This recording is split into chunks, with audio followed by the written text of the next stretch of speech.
Okay,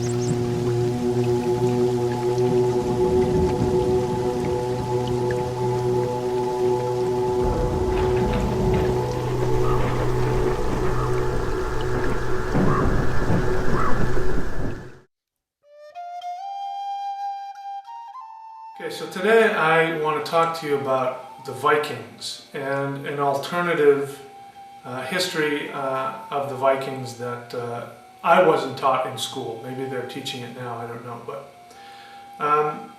according to what I was taught in school, in history class, the Vikings swept out of the mists of Scandinavia down into England and destroyed and ransacked the monasteries there, killing the innocent Christian monks and taking off the treasure. And then from then on they started this wave of terror all across Europe.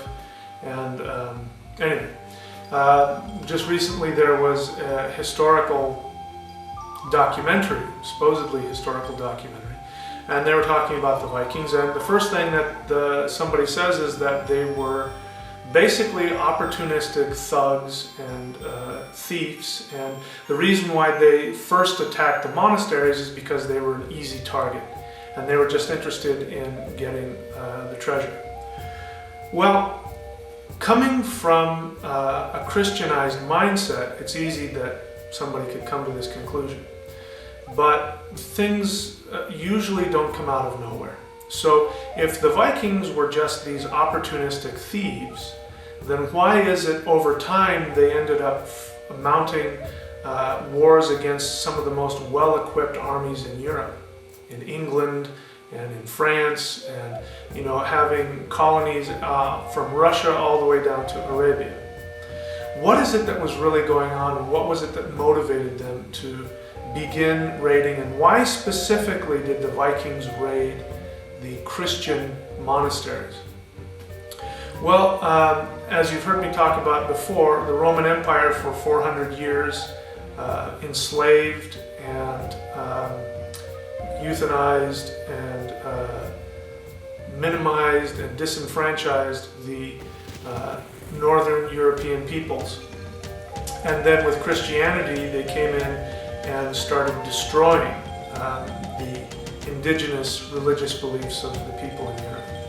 And by the time that the Vikings came into existence, the what's called the Holy Roman Empire, led by Charlemagne, who had been going in and slaughtering wholesale entire villages, entire pagan cultures, and forcing them to convert to Catholic Christianity.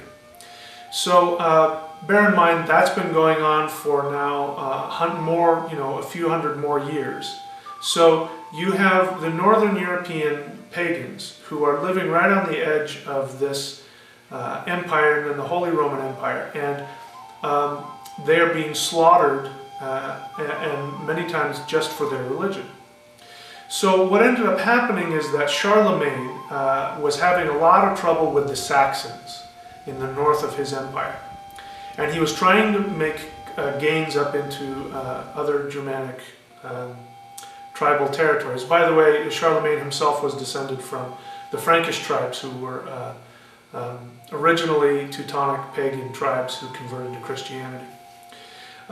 In order for him to consolidate his power base in the north of his empire, he realized that he was having a problem, because the Saxon tribes kept on revolting because he kept on trying to force them into Christianity.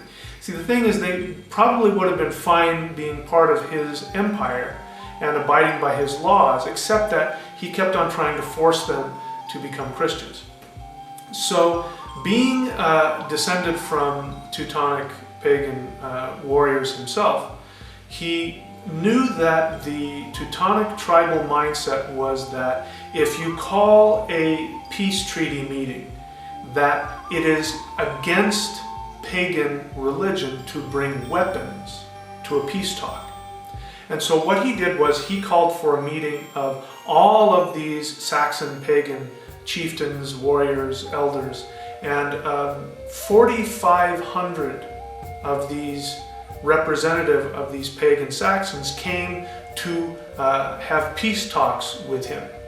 And they came without any weapons because they were told that it was a peace treaty meeting. And Charlemagne, knowing this, showed up with his army, surrounded all of these tribal pagan chieftains and slaughtered them. And from then on, it was much easier for him to get the northern people of his empire, the Saxon tribes, to convert to Christianity. So this is the background of what's been happening when the Vikings emerge. And what happens is, 7 years after this slaughter, which happens in northern Germany by Charlemagne, 7 years the Vikings emerge. Now, to me, this is not a coincidence. Many of the survivors of that Holocaust made their way up into Denmark and up into what is now Sweden and Norway. And so they were all ethnically connected. They were family connected. They were ties.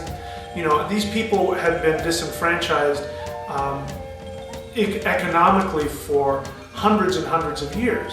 And so it was getting to the point where they weren't able to eke out a living for themselves, and now their entire culture and their religion was at risk. And they knew it was just a matter of time before Charlemagne and his armies made it up into Scandinavia and did the same thing to them. So what is the first thing that they do? They don't go and attack Paris or anything like that. They get in boats and they attack a monastery in England. And this was to send a message that this was a war against what they felt to be a destruction of their entire culture and religion. Then they went on to mount larger, more sophisticated attacks into actual Paris itself and like that. But this came out of a desire for them to defend their own religion, their own culture, their own way of life. And as it happens, the Vikings were the last Teutonic, indigenous, pagan religion to survive. And when the Scandinavian peoples converted to Christianity, then there were no more indigenous, shamanic, pagan, polytheist religions in Europe. So this is why we see the Vikings come seemingly out of nowhere. They were doing everything in their power to try and defend their indigenous polytheist religion that had roots going all the way back 50,000 years.